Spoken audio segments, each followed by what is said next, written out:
Assalamualaikum warahmatullahi wabarakatuh. Selamat pagi anak-anak.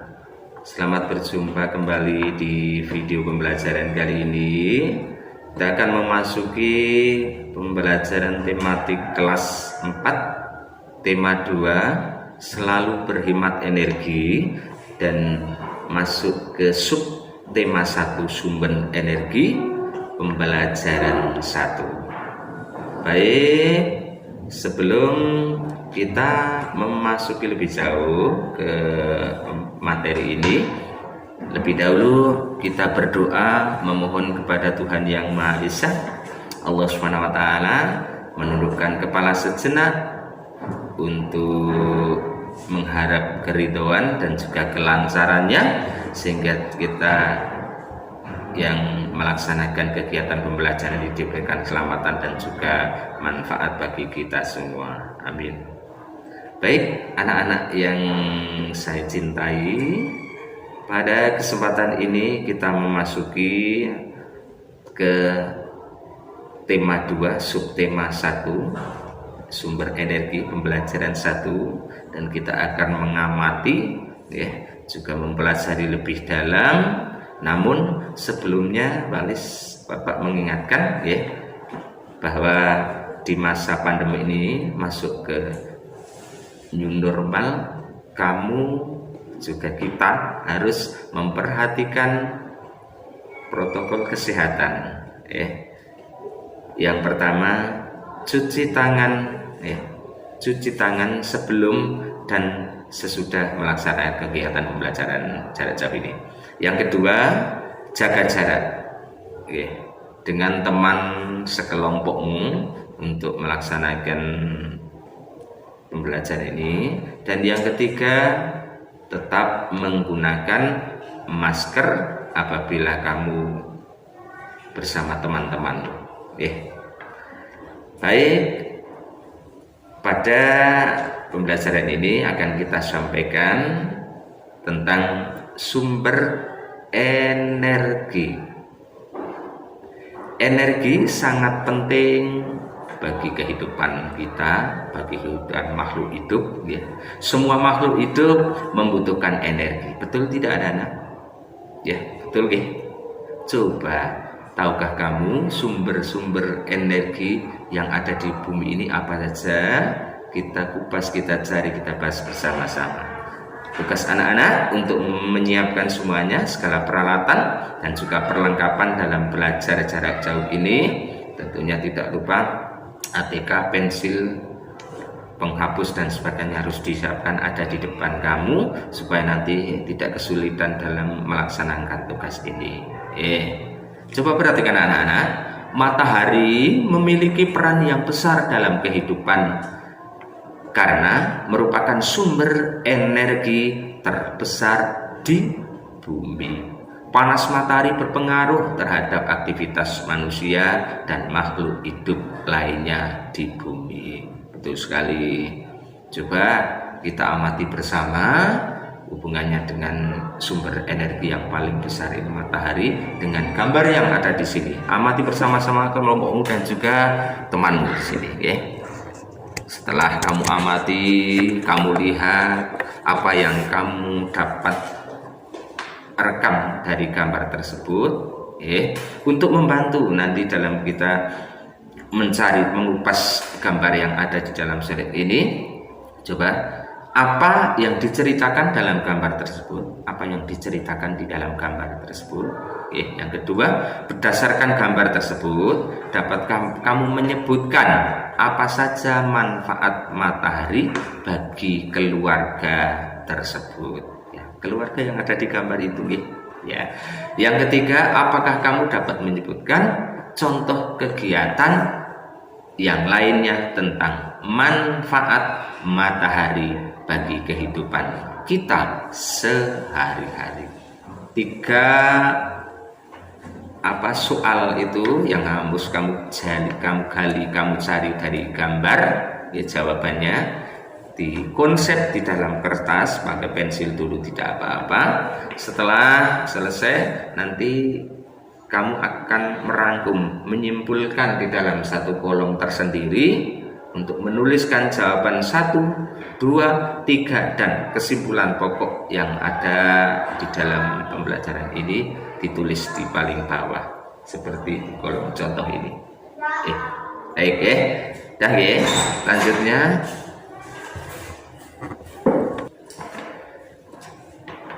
baik anak-anakku yang Bapak sayangi, lanjut kita dalam pembelajaran ini yaitu akan mengupas membahas tentang sumber energi yang terbesar di bumi. Sumber energi yang membuat bumi ini menjadi panas kira-kira apa? Apakah anak-anak tahu? Tahu ya, pasti matahari. Untuk membuktikan itu semua anak-anak, coba kita praktekkan bersama-sama. Bapak di sini, kamu di rumah bersama kelompokmu akan melakukan percobaan dengan menggunakan alat-alat ya, atau perlengkapan yang harus kamu siapkan. Juga kamu siapkan tisu ya, 2 lembar tisu ya. Tisu makan boleh, tisu untuk tangan boleh, 2 lembar sapu tangan, atau kalau tidak ada kertas atau kalau tidak ada kain yang kecil aja 2, dan siapkan 2 lembar kertas. Setelah sudah kamu siapkan semuanya, siapkan air juga. Apa yang harus kamu lakukan? Yang pertama adalah basahi 2 sapu tangan tersebut, basahi 2 tisu tersebut, masukkan ke dalam air, dan juga basahi 2 kertas tersebut. Setelah sudah dibasahi, jangan dicampur jadi satu, jemurlah 1 sapu tangan, 1 kertas dan 1 tisu di bawah terik matahari. Lalu masih ada sisa satu lagi. Coba yang 1 sapu tangan, 1 tisu, 1 kertas lagi dijemur di tempat yang teduh yang tidak terkena matahari secara langsung. Yang ketiga, amati dan juga tuliskan perubahan-perubahan yang terjadi dalam jangka waktu 0 sampai 15 menit apa yang terjadi, 15 menit sampai 30 menit apa yang terjadi, dan 30 menit sampai 60 menit perubahan apa yang terjadi. Kamu tulis dan kamu lihat ya, cermati semua. Tentunya sambil menanti waktu-waktu yang agak lama ini menggunakan atau 15 sampai 60 menit ini kita manfaatkan untuk membuat tabel, di mana nanti ada tabel pengamatan setelah kamu mengadakan percobaan dengan tisu, dengan kertas dan juga dengan sapu tangan. Apa hasilnya nanti bisa ditulis seperti contoh kolom tabel pengamatan seperti ini. Tisu, kertas, sapu tangan, nanti perbedaannya di setelah 15 menit, setelah 30 menit dan setelah 60 menit. Berarti kamu harus siap siaga di dalam menit-menit itu untuk mengambil kesimpulan perubahan yang terjadi. Baik itu yang dijemur di matahari secara langsung, dan yang satu yang dijemur di dalam tempat yang teduh. Menunggu sambil membuat tabel pengamatan seperti contoh yang ditulis di dalam tabel pengamatan itu apa saja bisa kita bantu, yaitu perbedaan antara benda yang dijemur dengan dijemur di bawah matahari dengan benda yang dijemur di tempat yang teduh. Apa perbedaannya? Coba nanti diskusikan dengan temanmu. Juga apa penyebabnya ya, tentang hal yang terjadi, yaitu perubahan pada benda-benda tersebut. Tadinya basah menjadi agak kering, setelah agak kering, beberapa menit menjadi kering sekali. Nah, itu perubahan-perubahan itu tulis, diskusikan dengan temanmu penyebabnya apa dan menjadi seperti apa. Setelah itu hasil diskusi juga boleh kamu tulis, seperti contoh di gambar ini bisa kamu ambil kesimpulan 1, 2, 3, dan 4 ya, bersama temanmu ya.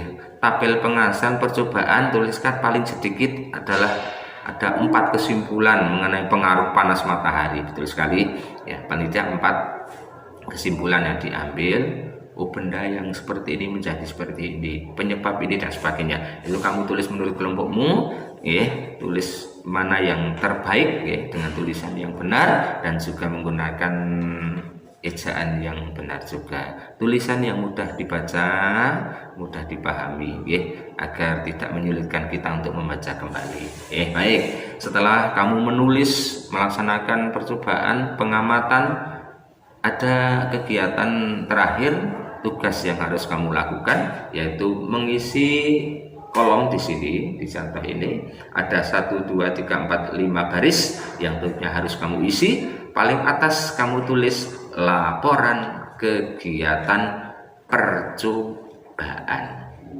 Baris kedua nama percobaan. Nama percobaannya apa? Menjemur tisu atau apa, silahkan kamu cari sendiri judulnya, boleh. Yang penting yang berhubungan dengan tadi yang sudah Bapak sampaikan.